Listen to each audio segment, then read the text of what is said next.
Bienvenidos, Dios esté con tu vida y ahora vamos a compartir la palabra del Señor. Antes de compartir esta palabra, yo te voy a pedir otra vez más, te voy a molestar que te pongas de pie. Yo quiero que oremos, quiero sacar en esta tarde, en esta mañana, ya no sé qué día es, qué tiempo es mañana, ¿cierto?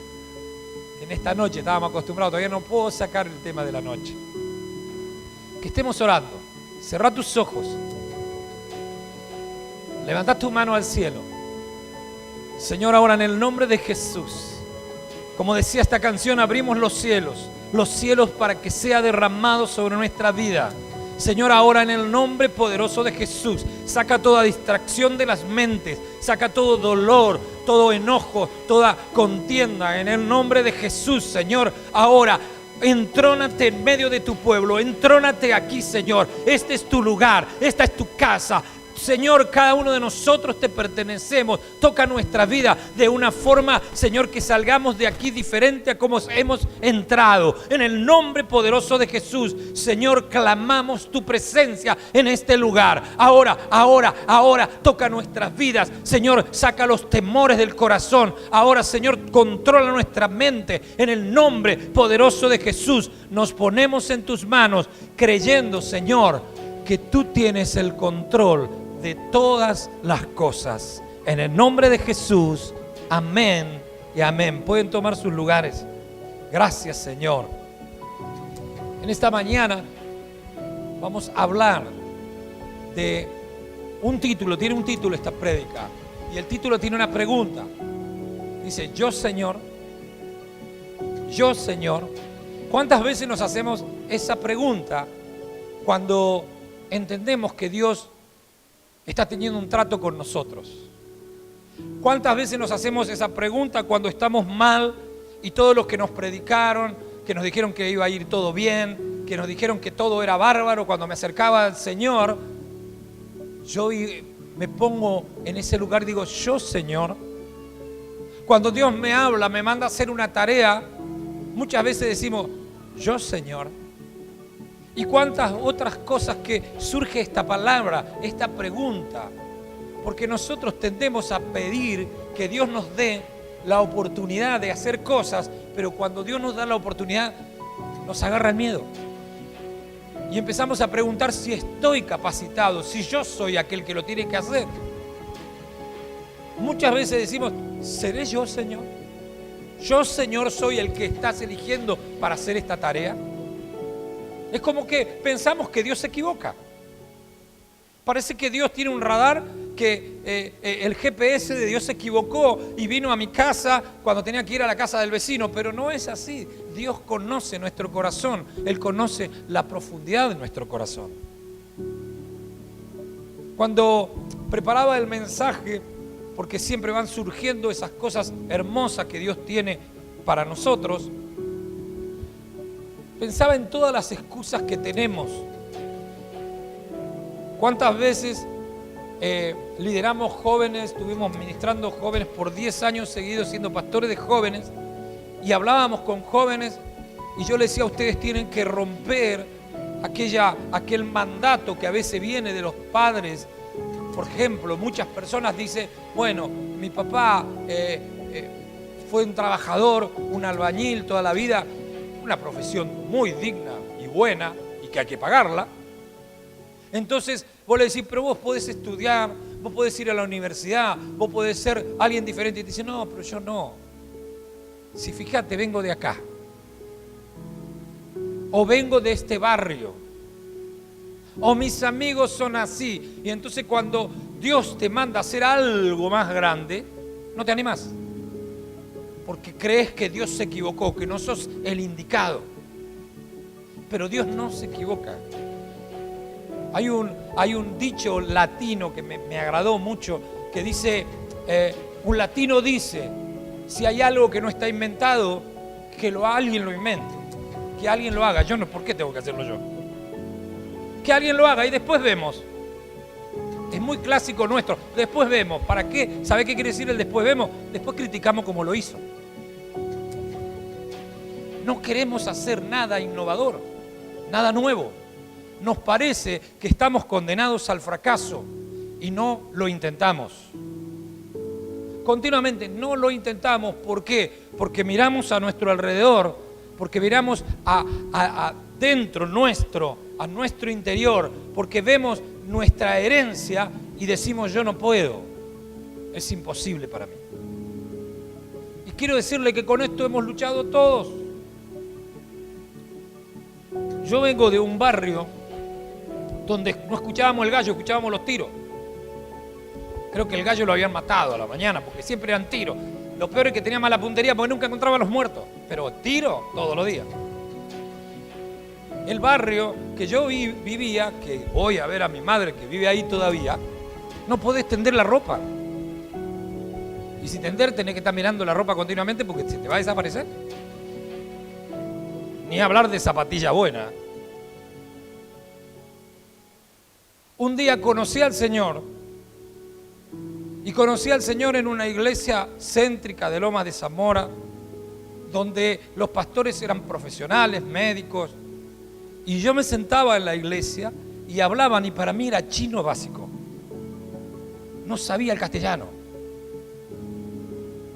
No entendía las palabras normales del castellano. Porque estaba en un círculo y no quería salir de ese círculo. Pero me la aguanté. Muchos amigos míos que los llevé al Señor escaparon diciendo esto se hacen los difíciles.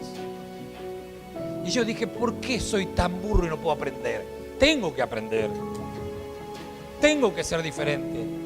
Y el mensaje me entró en el corazón para cambiar, para ser diferente, para ser otra persona, para poder salir de un lugar designado espiritualmente, porque el Espíritu trabaja con nosotros y nos dice en la mente continuamente, pero no estoy hablando del Espíritu Santo, el espíritu demoníaco, el espíritu que reina este mundo, nos dice, vos vas a ser pobre, vos no vas a llegar a ningún lado, vos no tenés capacidad, vos de acá no salís, es difícil para vos, fíjate lo que te rodea, fíjate el ambiente en el que está, fíjate el país en el que está, fíjate en el mundo que está. Y todo el tiempo hacemos y creemos y lo creemos y no salimos de eso, porque lo hemos creído.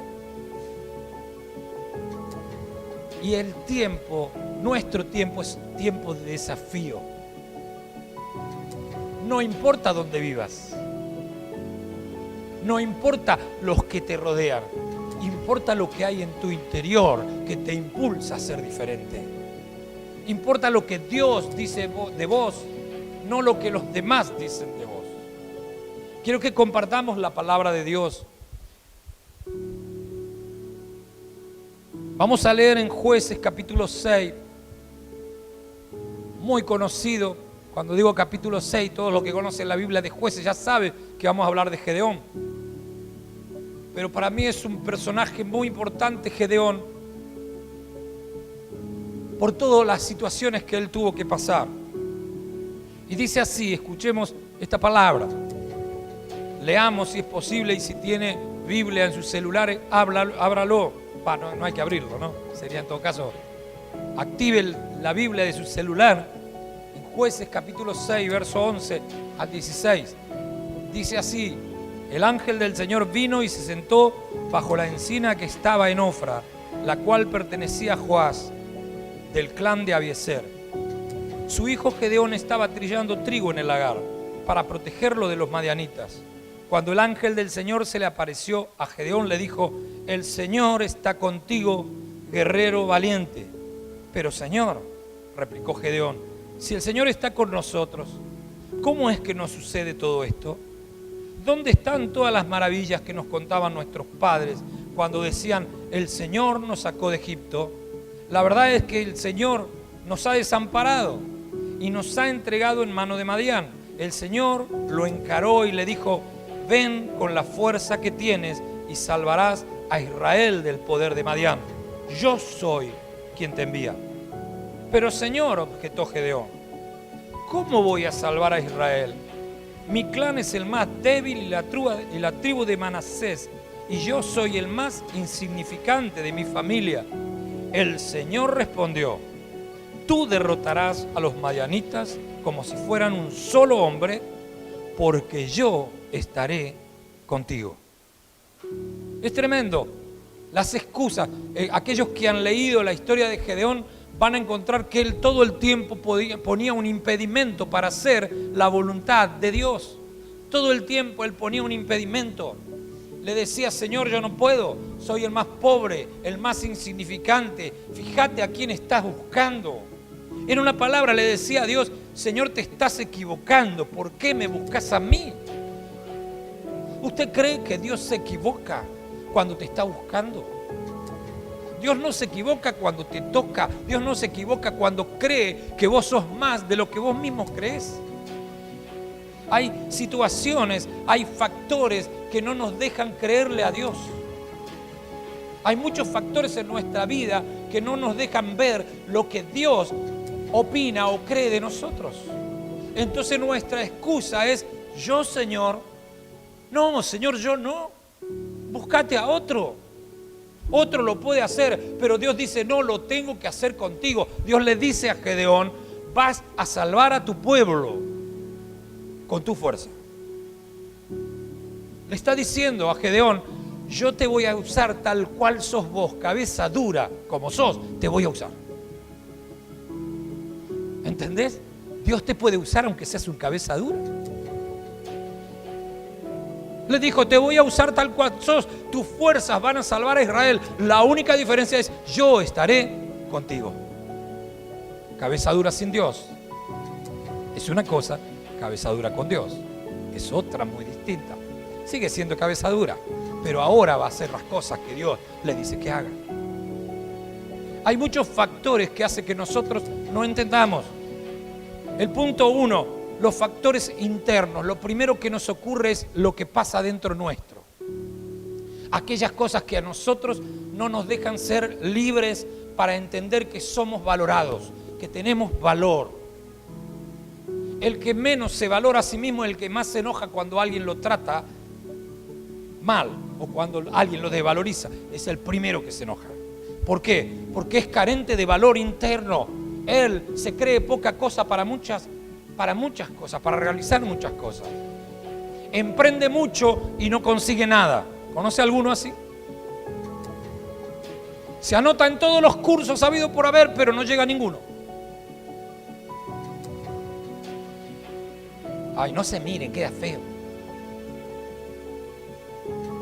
Siempre tiene ideas innovadoras, pero duran 2 días.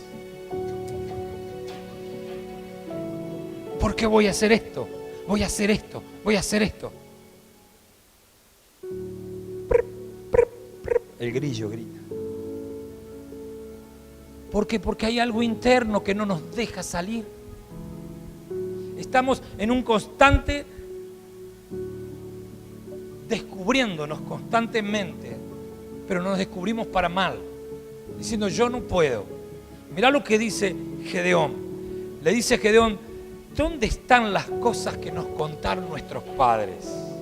Lo primero que Gedeón le dice al ángel es: ¿dónde están las cosas que nos contaron nuestros padres? Si leemos versículos anteriores, Gedeón le está diciendo: nuestros padres nos contaron que nos sacaste de Egipto, que abriste el mar rojo, Dios, que venciste a todos los enemigos. Eso nos contaron nuestros padres, pero yo no lo veo hoy. ¿Dónde está todo eso?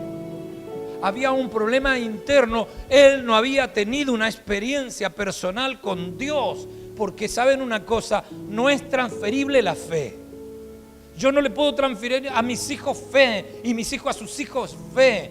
La fe es una experiencia personal. Encontrarnos con Dios es una experiencia personal. Él hablaba del Dios de sus padres, no de su Dios.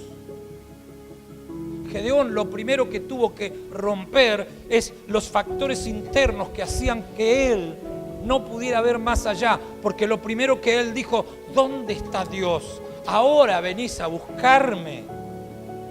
Fíjate todo lo que nos pasó, el hambre, la destrucción. Israel estaba oprimido. Cada vez que sembraba venía el pueblo enemigo y le robaba toda la siembra y ellos se escondían en cuevas.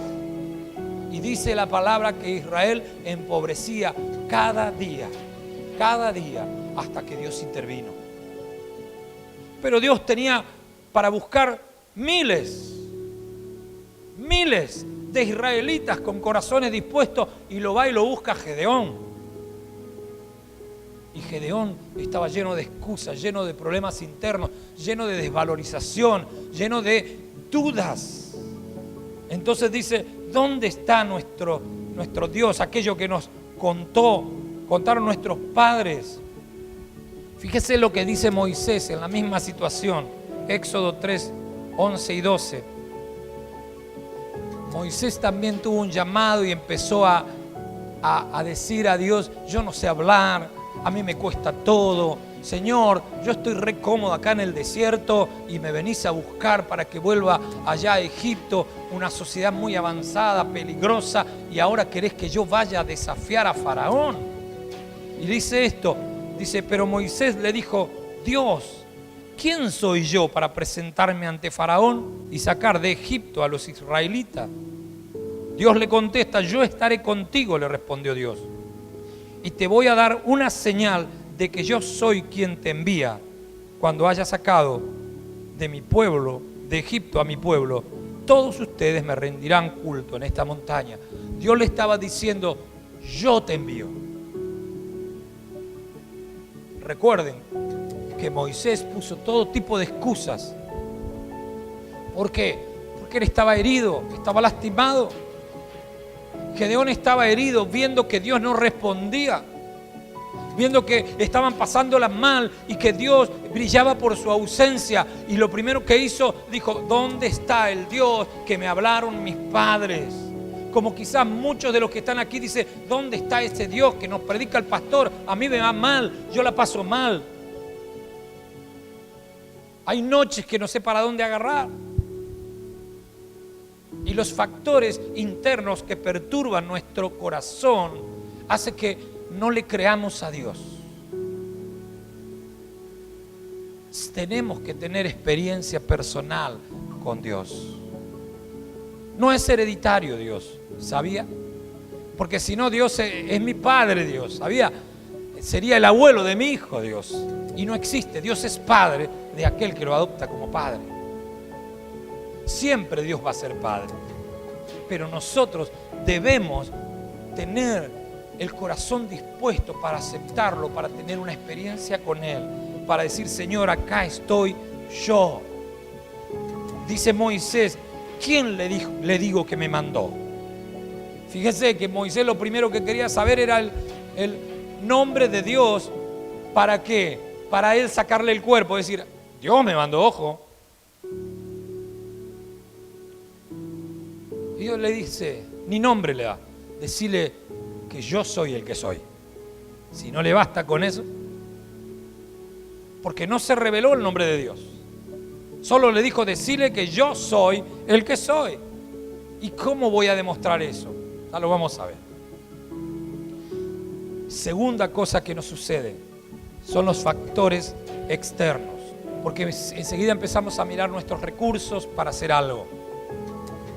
Si tengo habilidades, si sé, si tengo económicamente, puedo.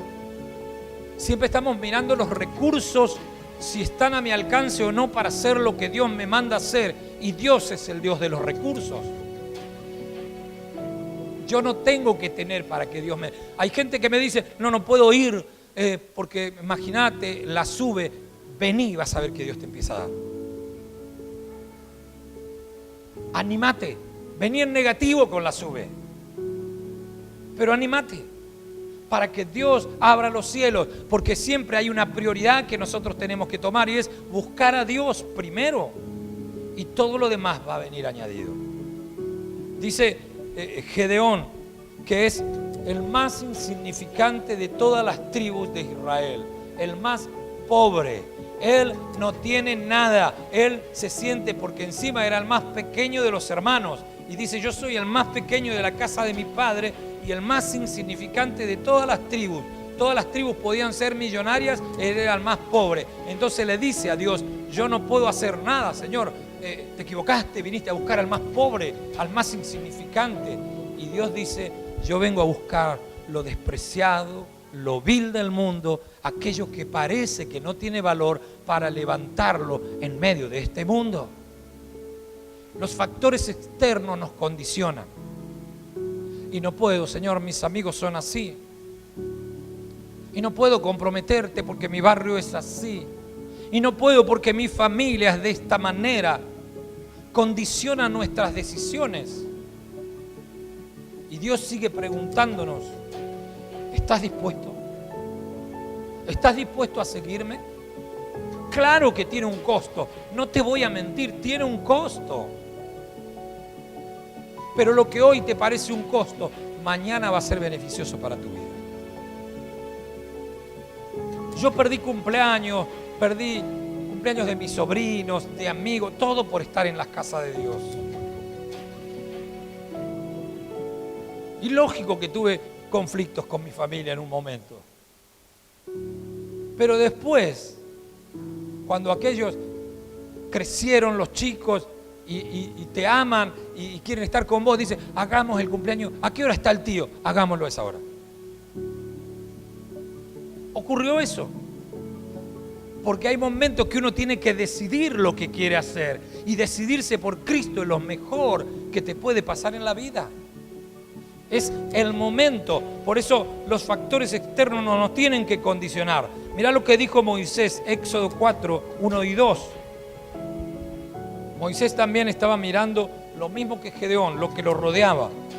Moisés le dijo que no podía. Moisés volvió a preguntar, ¿y qué hago si no me creen ni me hacen caso? ¿Qué hago si me dicen, el Señor no te ha aparecido? Y Dios le dice, ¿qué tienes en la mano? Preguntó el Señor. Una vara, respondió Moisés. Mirá si era pobre, ¿no? Tenía ovejas y no eran de él, eran de su suegro. Tenía tierras, pero no eran de él, era de su suegro. Lo único que era de él era una vara de almendro, una vara de un árbol. Eso era lo de él. Él con esa vara iba, recogía las ovejas, iba, abría camino o agarraba una serpiente con la vara y la tiraba para que no le lastime una oveja, pero él siempre andaba con esa vara y Dios le dice, ¿qué tienes en la mano? Una vara, Señor, ¿qué podemos hacer con una vara? Me estás pidiendo que libere a un pueblo de 1 millón de personas de Egipto y yo con una vara. Porque hoy es fácil decir, bueno, pero Moisés, Dios estaba con vos, pero tenía una vara, ¿entendés? No tenía recursos, no tenía la capacidad para hacer lo que Dios le mandaba hacer. Sin embargo, Dios le dice, yo te voy a salvar al pueblo con esa vara. Después Dios le dice, levanta la vara y decirle al río que destile sangre, y el río se llenó de sangre.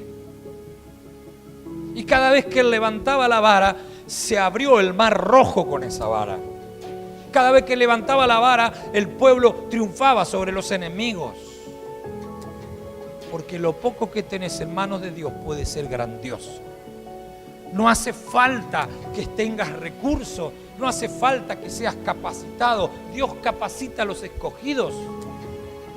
No hace falta que seas un intelectual. Dios te alimenta el intelecto. No hace falta que te creas que eres más espiritual que otro. Dios tiene que trabajar en tu interior. Dios tiene que trabajar en vos. Y los factores externos hacen que nosotros estemos condicionados todo el tiempo a quienes me rodean, qué capacidad tengo, cómo estoy en la economía, qué es lo que conseguí, cuántas cosas tengo auto, no tengo auto. Y Dios no te dice eso. Vos servile sin auto, servile sin dinero, caminá, hacé lo que tengas que hacer para que Dios te ponga en un lugar de privilegio. No es al revés, nunca es al revés. Nunca Dios te da todo para que le sirvas. Es al contrario, empezá a servirle con lo poco. Yo iba a predicar la palabra de Dios a un barrio. ¿Cuántos conocen Villa Albertina? Por lo menos lo habrán oído en alguna oportunidad. Por ahí había una gran pileta, todo. Ustedes no saben lo que era Villa Albertina hace 40 años. Sí, 35 años, ponele, para no hacerme tan viejo. Si ahora es feo, imagínate 35 años atrás. Había un solo asfalto. por donde iba el colectivo, hasta allá, hasta la Salada. Ahí eso sí ya lo saben todos, hasta la Salada iba. Y a mí me habían dado la tarea de ir a predicar a una casa que estaba a unas 5 cuadras del asfalto. Y yo iba todas las semanas a esa casa y la familia era bastante numerosa. Creo que tenían 10, 11 hijos. Y eran todos ya adolescentes para arriba, padre y madre. Y luego estaban las parejas de los hijos. La cuestión es que era una iglesia. Había como 30 personas siempre. Y me esperaban que llegara cada vez, no me recuerdo qué día, pero pongamos que era los lunes, ahí estaba predicando la palabra. Yo con mi bibliota, en aquella época no había Biblias muy chiquitas. Saben ustedes, eran unas Biblias gigantes, así, las bibliotas. Cuando te veían subir al colectivo ya sabía que eras un aleluya. Mira, ahí viene el aleluya. Vos subías con semejante Biblia. Una Reina Valera así. Ese sí que si te daban con la palabra, te noqueaban. Y vos sabés que llegaba allá, y cuando llovía todo lo que da, mi papá trabajó toda la vida en frigorífico. Y yo no tenía equipo de lluvia. ¿Qué hacía? Le sacaba el equipo de mi papá, botas amarillas, capa blanca gigante, y me iba igual. Cuando todos estaban esperando, no va a venir Mario, ahí estaba yo golpeando la puerta con todo embarrado. Me sacaba, me llevaba mis zapatillas en una bolsita, dejaba las botas afuera y predicaba la palabra, hermano. Porque uno tiene que hacer lo que Dios lo mandó a hacer. No importa los recursos, importa que Dios es el dueño de los recursos. No importa nuestras capacidades, Dios es el que capacita a las personas que quiere usar, pero debemos decirle, sí Señor, sí Señor, envíame a mí, yo quiero ir. No, cuando esté bien voy a ir. Cuando tenga el auto que sueño voy a ir. Pero después voy a decir que cara está la nafta. Porque siempre vamos a tener una excusa, un pretexto. Y Dios nos dice que esos factores externos que miramos todo el tiempo no son nada comparable a lo que Dios puede hacer con nuestra vida. Con una vara Dios hizo milagros tremendos. Con una vida transformada Dios puede hacer cosas maravillosas. Y hay otro de los factores que es lo periférico, aquello que está todo alrededor. Lo que vive en nuestra periferia. Los que nosotros miramos todo el tiempo.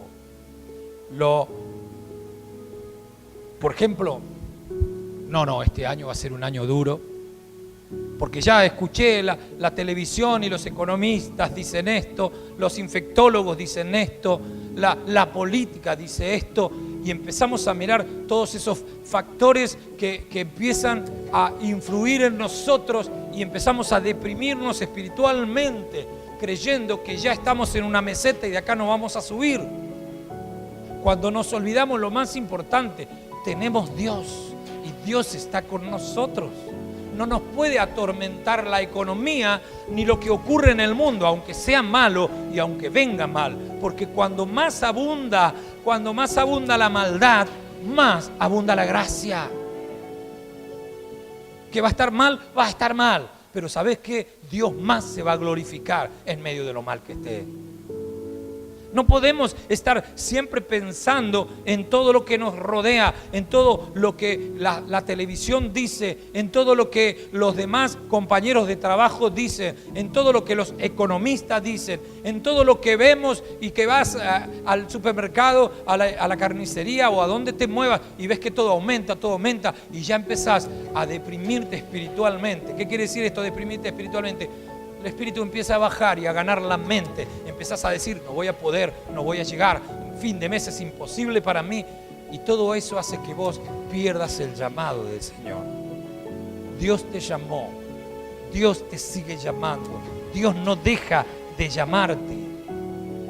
Dios no ha dejado de llamarte, te sigue llamando. Mirá lo que dicen el mismo Jueces, capítulo 6, verso 28 al 31. Dice, cuando los hombres de la ciudad se levantaron por la mañana, vieron que el altar de Baal estaba destruido, que el poste con la imagen de la diosa Acera estaba cortado y que el segundo toro había sido sacrificado sobre el altar recién construido. Entonces se preguntaron el uno al otro, ¿quién habrá hecho esto?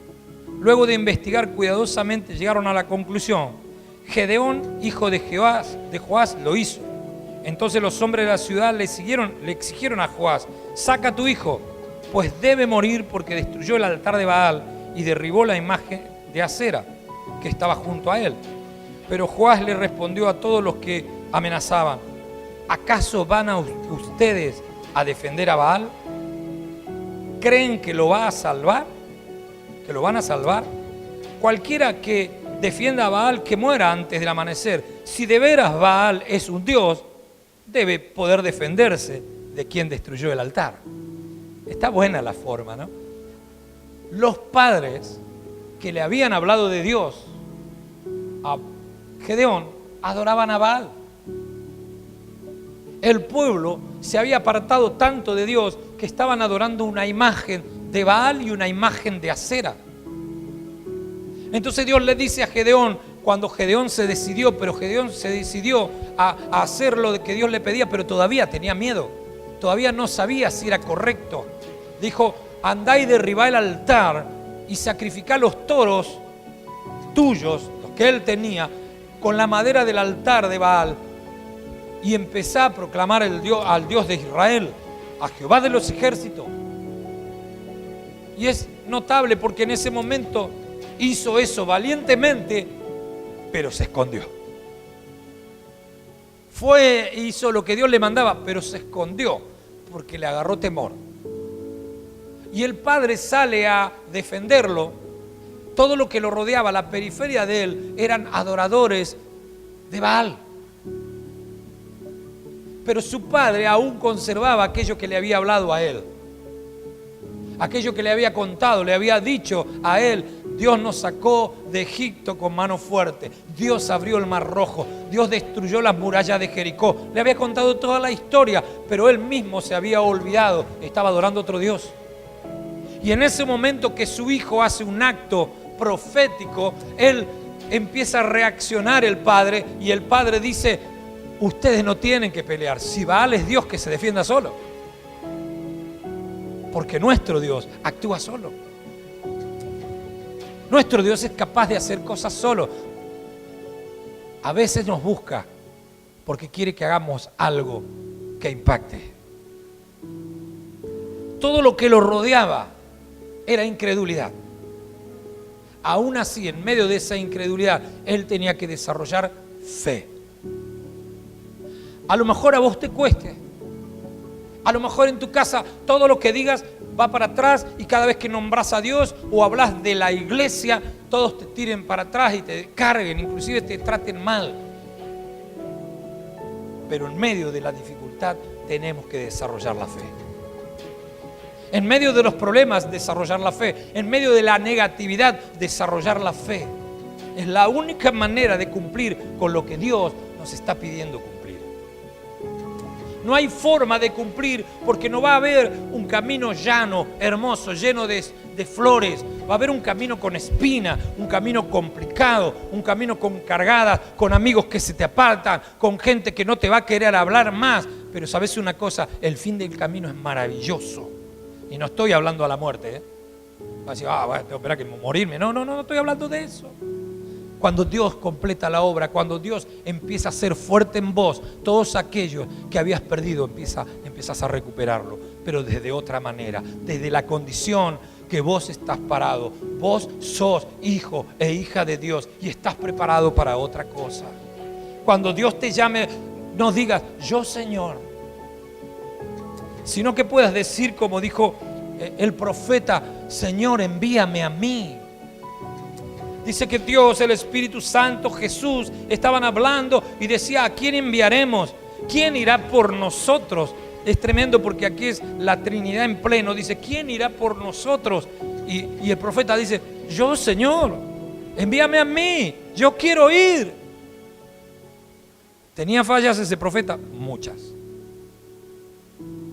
¿Tenía problemas? Muchos. ¿Tenía recursos? Ninguno. Seguramente trató mal a personas. no tenía recursos económicos, no tenía el mejor carácter. Aún así dijo, Señor, envíame a mí. Y Dios lo envió. ¿Y sabes qué dijo Dios? Voy a sacar lo bueno, lo mejor. En medio de lo vil voy a sacar lo precioso y lo voy a usar. Y le dijo, tú serás mi boca y yo seré tu Dios. Él era la boca de Dios. Cada vez que él hablaba, Dios hablaba por él. Y Dios hoy en el 21 todavía sigue buscando a aquellos que dicen, Señor, envíame a mí para hablarle a mi familia, envíame a mí para el enfermo, sanarlo en el nombre de Jesús, envíame a mí para que vaya a romper con la monotonía de los fracasos en mi familia, envíame a mí, Señor, para que ya nadie más se separe en mi familia y de mis generaciones, para las generaciones venideras no se separen más, envíame a mí para romper maldiciones. Pero yo quiero ir. No que lo haga el otro y después vemos. Yo lo quiero hacer porque estoy seguro que Dios me quiere usar. Saca a tu hijo para que muera, le dijeron al papá de Gedeón. Y Gedeón dijo, si ese Baal es Dios, que se defienda solo. Porque nuestro Dios se defiende solo. Nuestro Dios jamás va a dejar que vos seas avergonzado. Jamás. Jamás va a dejar que vos pase vergüenza. Cuando vos te decidís por Él, siempre, siempre vas a salir con la frente bien levantada. No hay posibilidad de que Él te avergüence. Por eso tenemos que entender que cuando Dios llama, yo le tengo que decir, sí, Señor. El versículo que terminaba es el que dijo Rubén hoy, Filipenses.